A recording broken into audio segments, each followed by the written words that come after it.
हैदराबाद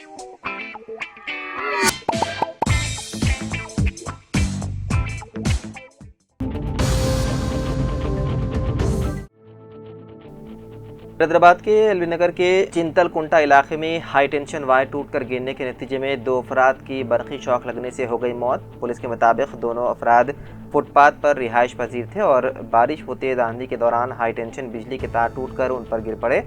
हादसे के वक्त वो फुटपाथ पर सो रहे थे। दोनों अफराद भीख मांगकर अपना गुजर बसर कर रहे थे और फुटपाथ पर ही रहते थे।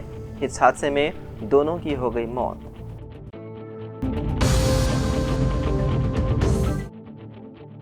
आंध्र प्रदेश में असातिज़ा के तकर्रुरात के लिए मुनक़्क़िद होने वाले डीएससी इम्तिहानात की तारीख में तब्दीली की गई है। पहले जारी करदा नोटिफिकेशन के मुताबिक इम्तिहानात 20 और 21 जून को मुकर्रर किए गए थे, लेकिन अब उन तारीखों में तब्दीली कर दी गई है। असल में 21 जून को विशाखापट्टनम में बैनुल-अक़वामी यौम योगा की तक़रीब मुनक़्क़िद हो रही है, जिसमें वज़ीर-ए-आज़म नरेंद्र मोदी शिरकत मुतवक्किल है। इस मौके पर वज़ीर-ए-आज़म की आमद के पेश नज़र रियासती हुकूमत की जानिब से बड़े पैमाने पर इंतज़ाम किए जा रहे हैं और सिक्योरिटी के सख्त इंतज़ाम किए जाएंगे। वज़ीर-ए-आज़म की आमद से 2 दिन कबल ही रियासत भर में पुलिस फोर्स अलर्ट रहेगी। अमन व अमान और इम्तिहानी मराकिज़ के अतराफ सिक्योरिटी इंतज़ामात के पेश नज़र हुकूमत ने डीएससी इम्तिहानात की तारीख में तब्दीली का फैसला किया है। अब ये इम्तिहानात 1 और 2 जुलाई को मुनक़्क़िद होंगे। हुकूमत ने तमाम उम्मीदवारों से अपील की है कि वो नई तारीखों के मुताबिक इम्तिहानात की तैयारी करें और अपने मराकिज़ पर बरवक्त पहुँचे।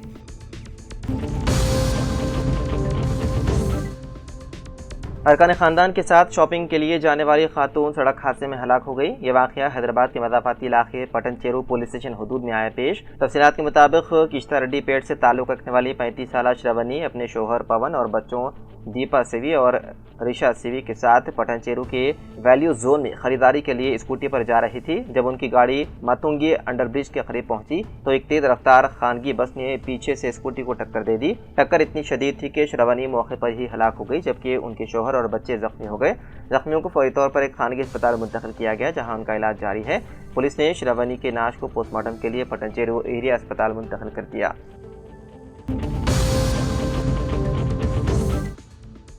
तेलंगाना के निज़ामाबाद शहर में एक चौंका देने वाला वाक़या उस वक्त पेश आया जब एटीएम में जमा कराने के लिए लाई गई रकम को लेकर सिक्योरिटी एजेंसी का मुलाजिम फरार हो गया। इत्तलात के मुताबिक एलम्मा गुट्टा में वाक़ एक एजेंसी में काम करने वाला रमाकांत गुज़िश्ता 5 सालों से खिदमत अंजाम दे रहा था।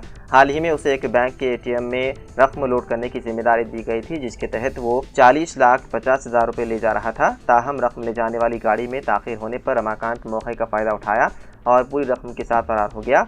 एजेंसी के अमले ने फौरी तौर पर पुलिस में शिकायत दर्ज करवाई, जिस पर मुकदमा दर्ज करते हुए तहक़ीक़ात शुरू कर दी गई और मुलज़िम की तलाश जारी है।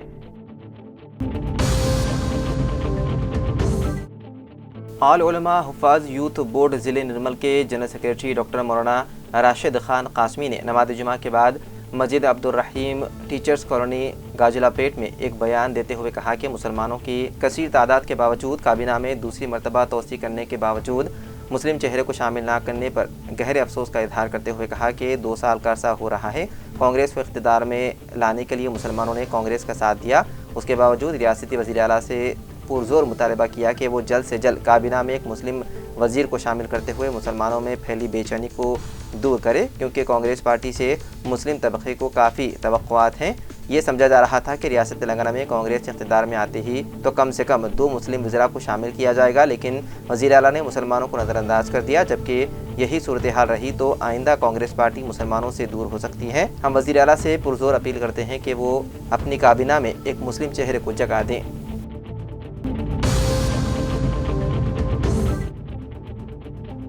नामपल्ली असेंबली हल्के में मजलिस और कांग्रेस के दरमियान तनाज़ा रोज़ बरोज़ शिद्दत इख्तियार करता जा रहा है। एआईएम नामपल्ली के एमएलए माजिद हुसैन के विजयनगर कॉलोनी के दौरे के बाद ये तनाज़ा शुरू हुआ, जहां जीएचएमसी के एहलकार मुबैना तौर पर गैर कानूनी तामीरात को हटाने के लिए पहुंचे थे। अब दोनों पार्टियों के हामियों के दरमियान लफ्जी जंग शुरू हो गई। 3 दिन कबल माजिद हुसैन ने विजयनगर कॉलोनी का दौरा किया, जब एक मुकामी रिहायशी ने इत्तला दी है कि गैर कानूनी तामीरात की शिकायत के बाद जीएचएमसी के अहदेदारों ने उनके मकान को मुनहदिम करने का मंसूबा बनाया है।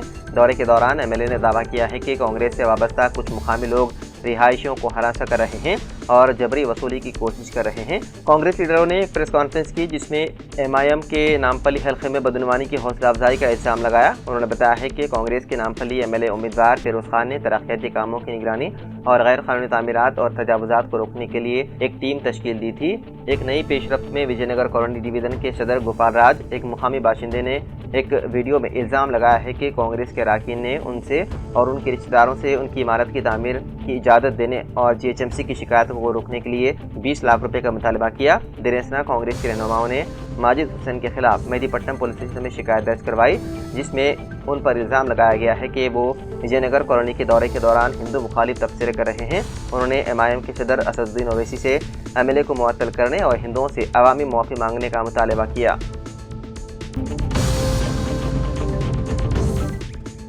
उत्तराखंड के केदारनाथ में इतवार की सुबह एक हेलीकॉप्टर हादसे का शिकार हो गया। गुप्त काशी से केदारनाथ धाम के लिए उड़ान भरने वाला आर्यन एविएशन हेलीकॉप्टर गौरीकुंड सोनप्रयाग के जंगलों में गिरकर तबाह हो गया। इस हादसे में 7 लोगों की मौत हो गई। हादसे की इत्तला मिलते ही रेस्क्यू टीम मौके पर पहुंच गई। रिपोर्ट के मुताबिक यह हादसा मौसम खराब होने की वजह से पेश आया। हेलीकॉप्टर में 7 लोग सवार थे, जिनमें 7 की मौत हो गई, जिसमें एक बच्चा भी शामिल है। हादसा ऊंचाई पर होने की वजह से रेस्क्यू टीम को मौके पर पहुंचने में काफी ताखीर हुई। बताया गया है कि हेलीकॉप्टर में गुंजाइश से ज्यादा अफराद सवार थे।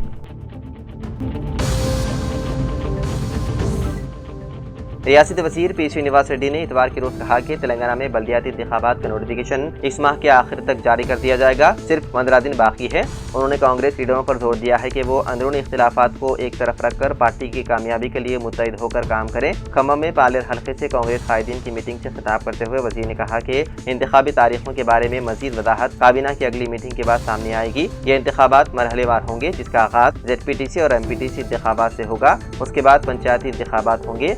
देहात में कायदीन के दरमियान मुनासिब तालमेल होना चाहिए और अवामी मसाइल को हल करने पर तवज्जो देनी चाहिए। पार्टी के वसीतर मफाद में मामूली इख्तिलाफात को अगर कोई है तो नजरअंदाज किया जाना चाहिए। श्रीनिवास रेड्डी ने कहा कि उम्मीदवारों का इंतखाब रिजर्वेशन के मियार और जीतने की सलाहियत पर मबनी होगा।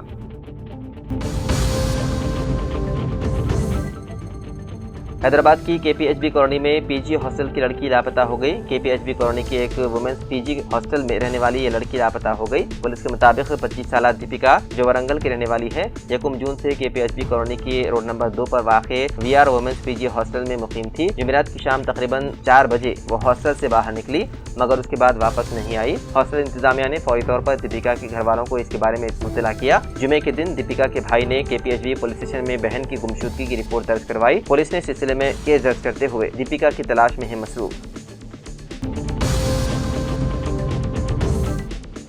NTA यानी कि नेशनल टेस्टिंग एजेंसी ने नीट UG साल 2025 के नताइज कर दिए जारी। तेलंगाना के जीवन साई कुमार को 18वां और आंध्र प्रदेश के D कार्तिकरम को 19वां रैंक हासिल हुआ। वादे रहे कि गुज़िश्ता माह 4 मई को नीट UG का इम्तिहान मुनक़िद हुआ था।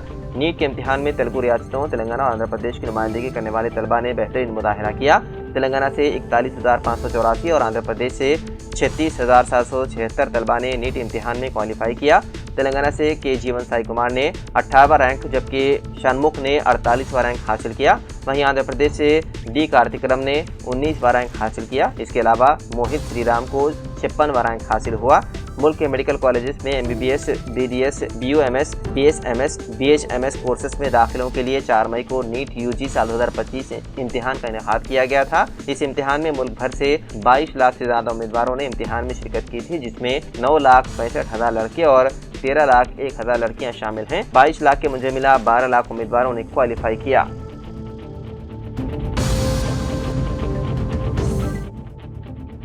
राजा सिंह को जान से मारने की मिल रही है धमकियां। पुलिस सिक्योरिटी में इजाफे का मुतालबा। गोशा महल से बीजेपी के रुकन असेंबली मलौन टी राजा सिंह ने मंगलहाट पुलिस से रुजू किया और इल्जाम लगाया कि उन्हें 2 दिन कबल नामालूम अफराद की जानिब से धमकियां में फोन कॉल मौसूल हुई थी। राजा सिंह के मुताबिक चारशंबे की शाम तकरीबन 4 से 4:15 के दरमियान कुछ नामालूम अफराद ने उन्हें कम से कम 9 फोन कॉल्स किए, जिनमें गुमनाम कॉल करने वालों ने उन्हें धमाका खेज मवाद से जान से मारने की धमकी दी और उनके खिलाफ नाजेबा जुबान इस्तेमाल की। MLA ने पुलिस से दरख्वास्त की है कि वो इसकी मुकम्मल इंक्वायरी करे और धमकी के पेश नज़र उसे और उसके अहले खाना को तहफ़्फ़ुज़ फराहम करे। उन्होंने दावा किया है कि पहले की गई मुतादिद शिकायतों पर पुलिस की तरफ से कोई जवाब नहीं मिला। मंगलहाट पुलिस मामले की जाँच कर रही है। रियासती हुकूमत ने राजा सिंह को बुलेट प्रूफ गाड़ी और 2+2 सिक्योरिटी फराहम की है।